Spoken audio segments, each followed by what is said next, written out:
Hello, everybody, and welcome to the Talk of the Town podcast. If you have not already, make sure to hit that subscribe button as we're now on the road to 500 subscribers here on the YouTube channel. If you love sports content, sports talk, anything from the NFL to the NBA, it's all right here on the Talk of the Town podcast. And I hope you all are having a great Tuesday afternoon. I know it's been a minute since I've hopped up here on the pod and recorded for you guys. It's only been like a week or something like that, but still, as I mentioned in previous podcasts over the last month and a half or so, it has been a ridiculously busy time of year for me. We're right in the heart of tax season. I've been helping out with the tax business. Every time I go up to take a piss, there's like 14 or 15 calls rolling through. I got to call all these people back. And look, I enjoy it. I love talking to new faces, talking to new people, seeing how they're doing. But it's just a lot. It's a hectic time of year, especially when I have college as well. And out of all teachers that are driving me batshit crazy, it's my psych teacher that's just driving me nuts. Is literally, I'm not even joking, the world's pickiest grader. I've never seen anything like it in my life. And this is coming from somebody who doesn't even really care that much. Definitely do care about my grades because I'm trying to get into a university in DC here in about a semester or two. I'm trying to transfer, but still, damn, I'm trying to think of an example. We had an assignment due on the 18th of February, but you had to click through 17 different screens to see it was really due on the 14th. It was completely hidden. No one in the class knew it was due on the 14th, and everyone's complaining and this and that. She stuck to her guns. She did not change it or nothing, even though the whole class didn't know. We're all ended up getting points redacted from our assignments and stuff like that. So it's just crazy. I mean, it really is. So, I'm getting through it, but just wanted to fill you all in on that. But, let's get into the video here today. I wanted to talk about which NFL teams have the most to lose, because since the season ended, I've been kind of evaluating some teams and what they're going to look like next year, maybe after free agency, after the draft, and what teams, even still after all that, are still going to have a ton of pressure on them as a team.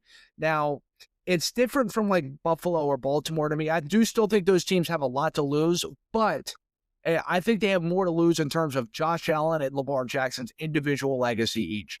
If you want to talk about which players have the most to lose, then those two are easily 1A, 1B in terms of Lamar and Josh Allen. But in terms of the whole team, which teams could potentially blow it all up after another bad season and the whole landscape of the franchise could look different. I don't think Baltimore and Buffalo quite fits in that category. I still think they're going to be good for a while. I think Josh Allen and Lamar Jackson still have a lot of years left in their prime, but I think those teams are more of their individual legacies than in terms of their whole team blowing up and which teams have the most to lose coming into next season here. Now, if you want to know about some of the teams that I think have the most to lose, I picked two from the AFC and two from the NFC. I think it's Houston and Cincinnati in the AFC. And then I think it's Minnesota and Tampa in the NFC. Now, I was thinking about throwing Philly and Washington in there. Those were kind of honorable mentions for me. But Philly, of course, they won their Super Bowl. But I think they have another bad season. Nick Sirianni could be gone. You already see A.J. Brown might be on his way out. Lots of question marks. Maybe not a lot, but there's a lot more question marks around Jalen Hurts than there should be. Their offensive line is kind of in question. I know he was injured a lot this year, but Lane Johnson's only getting older, so there's some question marks around there. Maybe I think I'm 99% certain they hired Drew Petzing as their offensive coordinator a few weeks ago. So we still don't really know how that's going to work out. So again, if they didn't win the Super Bowl, I would say they'd absolutely be on this list, but they have a Super Bowl win over the last few years, so they kind of get a break there. Washington, I just talked about last week in my video, so if you want to go back and watch that and hear me talk about them, we'll make sure to leave it up top here. But let's start off with the Houston Texans. And they have a lot of question marks going into this season. Now, of course, this is before free agency. This is before the draft. That could look like a real idiot here in the next 3 months after all this is said and done, right?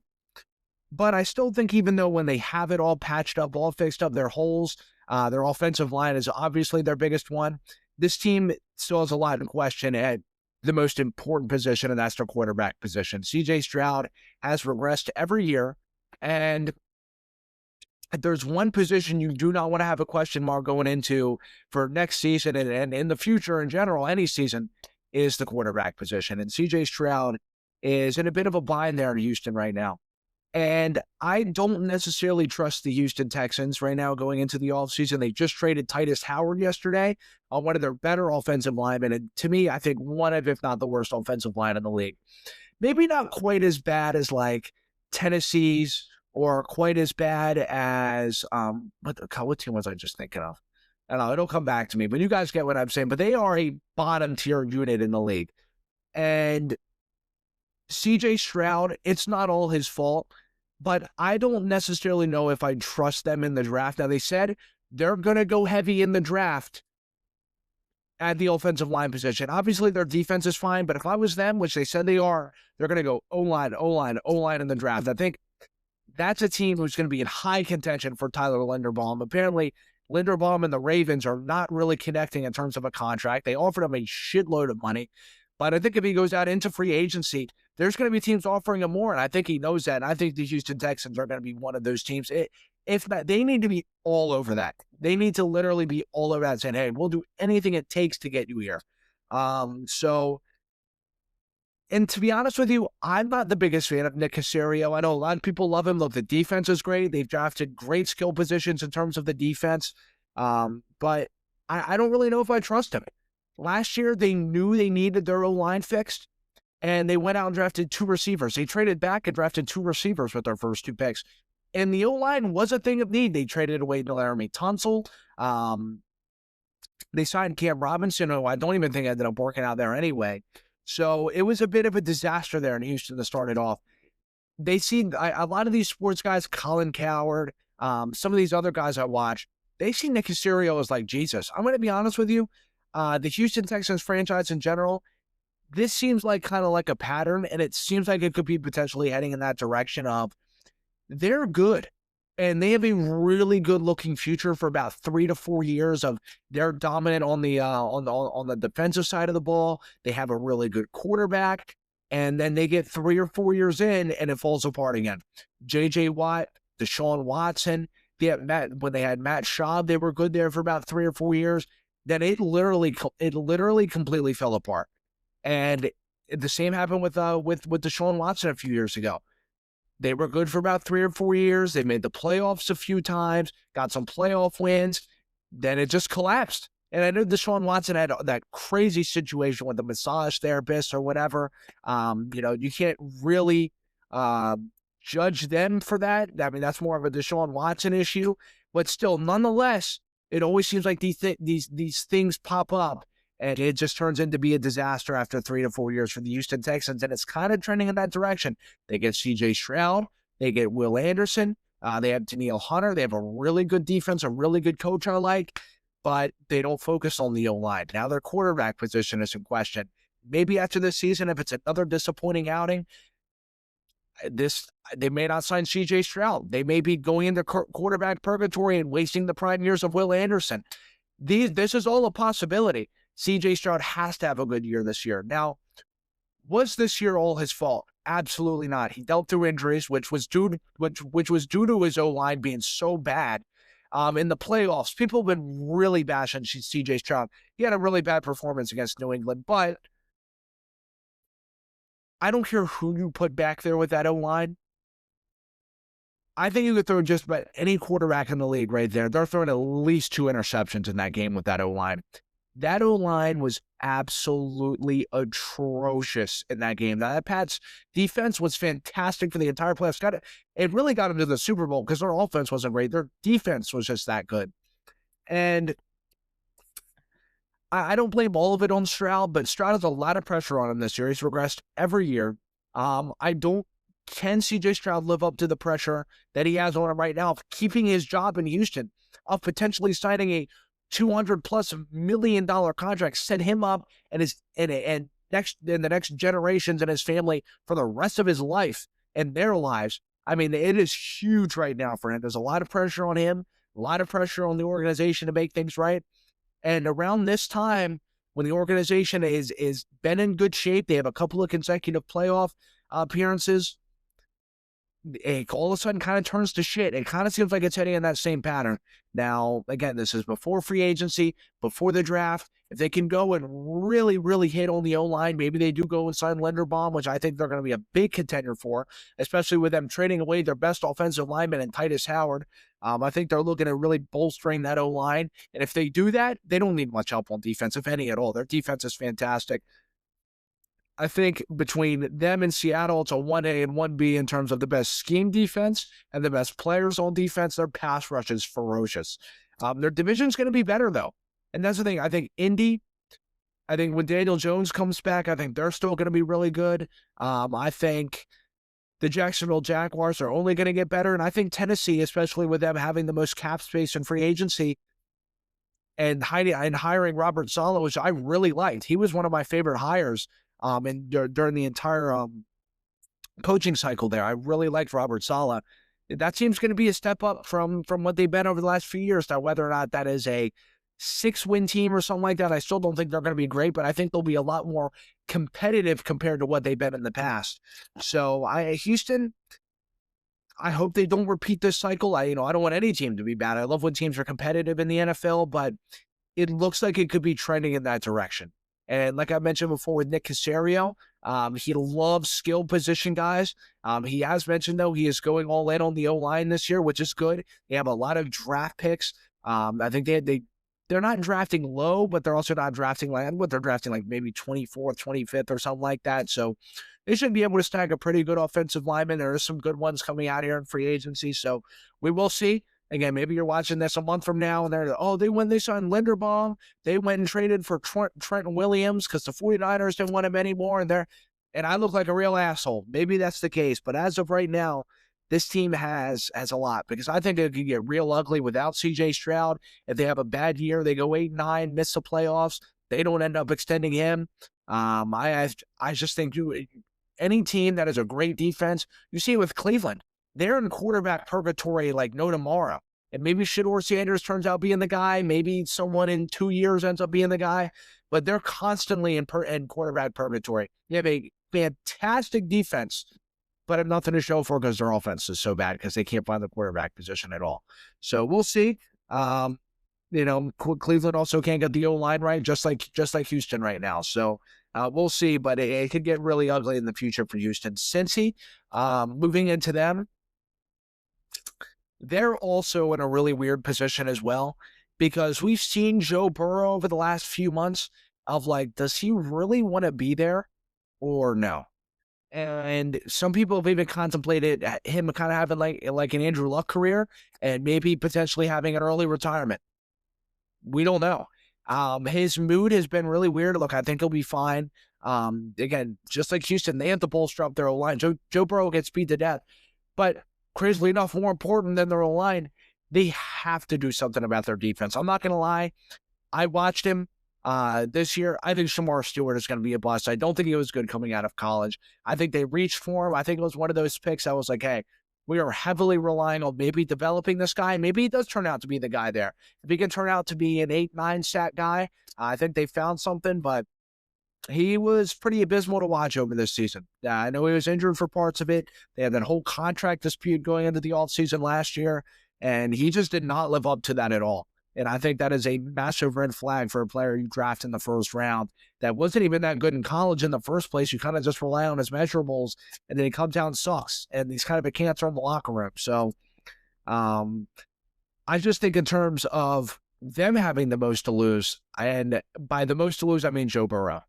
And if they have another really sucky year and their defense sucks, they end up putting historic numbers on offense. They have like a generational offense, by the way. That's the crazy part with Houston.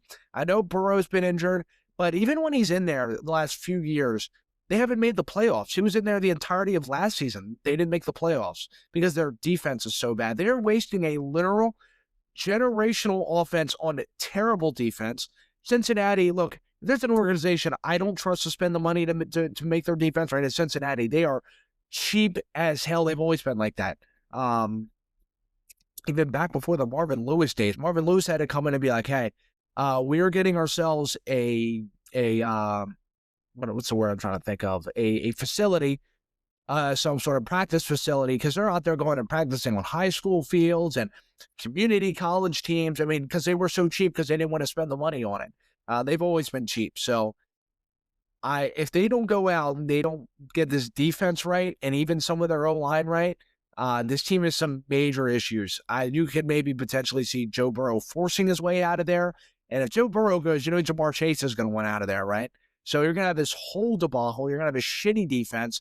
One of the best quarterbacks in the entire league is going to leave. One of the best receivers in the entire league is going to want to leave. Those guys are either going to force their way out, or I can see Joe Burrow pulling an Andrew Luck and saying, screw this. I'm done. I'm not getting beat to death. I'm not dealing with these cheap asses here. I'm not doing none of it. I'm out. I'm out of Cincy. And from then on, the Cincinnati Bengals have a massive problem. So they need to go out and have a good year this year. Because in terms of their future, it can get real ugly there in Cincy really, really fast. Minnesota is another team. You know, the whole J.J. McCarthy thing, I don't even know if they're going to hold on to J.J. McCarthy this year. Now there's a bunch of rumors with them saying that they don't know what they want to do. They want to go and they want to try signing Kirk Cousins whenever the Falcons release him here in a few. They want to maybe take a chance on Tua Tagovailoa. Yeah, of all things. I mean, that's bad when you have a guy who just drafted a year ago. You want to replace him with Tua, who looks completely washed, all over the place. He's injury prone enough as it is anyway. He's a concussion away from retiring. No team's ever going to play him again if he gets another concussion. So, and you'd rather have him than a guy you just drafted in the early first round a year ago. That's a problem. Then I think when you have that, again, it forces other players out. You have a great defense. You have great players on your defense. Brian Flores, Kevin O'Connell. You start putting some of these guys on the hot seat when you have another bad season. Even though they don't deserve it, this team's clearly not afraid to sit there and make firings. They just fired their GM a few weeks ago. Again, the J.J. McCarthy draft pick, I think, is really showing for that guy there. And why he got fired, but I think you're going to have other guys starting to force their way out. I don't think Jordan Addison will be a Viking after this year, to be completely honest. I think you'd see Justin Jefferson like, hey, if we don't get a QB and all the other things around me start crumbling, I'm out of here as well. I'm not going to stay here. It was already rumored to be traded heading into last year anyway, because they didn't really know what's going on with J.J. McCarthy. So, and I think these rumors start to heat up. I always say, wherever there's smoke, there's fire with things. And I know he's waiting to see how this year goes. They actually ended off the season pretty hot. I think they ended off on like a 5 or 6 game win streak. But Minnesota has issues though, and it's mainly at the quarterback position. I love their receiving crew. I love their skill group. I love their skill group on defense. I really love them anyway. I like Kevin O'Connell, even though I think he gets a little too pass happy in his play calling sometimes. But the guys love him there. But I think they're wasting a lot of these guys' prime. And I think Minnesota could have a real issue going into the year after that with no QB. You know they're going to move off of J.J. McCarthy again. A team that could be potentially in quarterback purgatory, right? I think you could have an issue with Justin Jefferson. Like, hey, if we don't fix this, and I don't even know if I want to be around to fix this, you're going to have multiple guys forcing their way out. Eventually, Brian Flores is going to leave, right? If he sees Kevin O'Connell and all these guys leaving, he's going to force his way out of there. And he's going to be not only a hot head coaching candidate, but especially he's going to get fired. He's going to get hired anywhere as a defensive coordinator candidate. So I think there's a lot on the line from the Minnesota Vikings. And lastly, I have the Tampa Bay Buccaneers. And I think with their situation is their team's getting older. Mike Evans, I don't even know if he's going to be there this year. Chris Godwin's been injury prone and he's getting older. Baker Mayfield is a guy who's not afraid to express his emotions. And their defense, I still think there's a lot of questions there. I think they have a lot of holes to fill, which again, a lot of these teams I've talked about here will fill these gaps over the next few months or so with the draft and free agency coming up. But I think re-signing Todd Bowles was a mistake.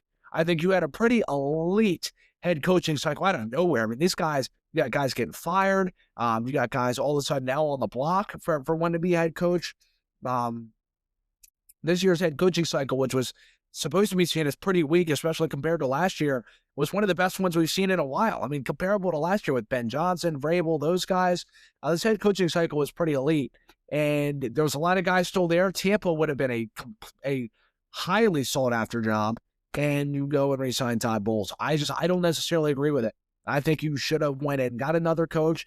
Baker Mayfield's clearly not afraid to express his emotions. You have an older team, which it still has a lot of talent on it, but I think that could get really toxic. There was a lot of reports in the locker room at the end of the Tampa season where it was really toxic at the end.